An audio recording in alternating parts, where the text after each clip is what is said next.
Welcome out to Cardinal Stadium. Louisville gets a very important, much-needed bounce-back win, defeating visiting Boston College 28-14. And I tell you what, after hearing a lot of gripes, rightful gripes about the play of the defense for the last few weeks, giving up late game scores to end up on the losing side, the Louisville defense tonight, Brian Brown, defensive coordinator, called a pretty darn good game against Boston College. Held the Eagles below their season average in almost all offensive categories, finishing only with 266 total yards. You saw a lot more aggressive play, a lot more pressure on third and long situations, and even in other situations as well, which put Boston College in long yardage situations, which certainly works against their game plan as they're a run first team. But you got to really like the effort of C.J. Avery today. I think he finished with 7 or 8 tackles, including 2 for a loss, a fumble recovery. Q. Cole with a big game with 8 tackles, and really, one of the things that really jumped out was how many guys you didn't expect to maybe even see on the field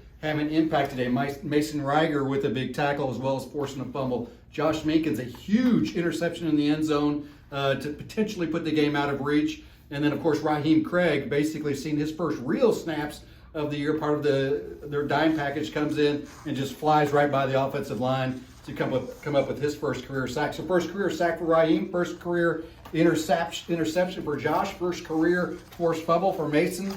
So kudos to those guys, and kudos to the coaches for putting them out there and giving them an opportunity. Used a lot of guys along the defensive front to keep them fresh, and it worked. Again, Boston College held to just 266 offensive yards today as Louisville's defense, and they were put on the field in some difficult situations. 4 turnovers by the Cardinals today, and the defense only gave up 1 score after each of those. So Louisville getting a big outing from its defense to help spark a 28-14 win over visiting Boston College.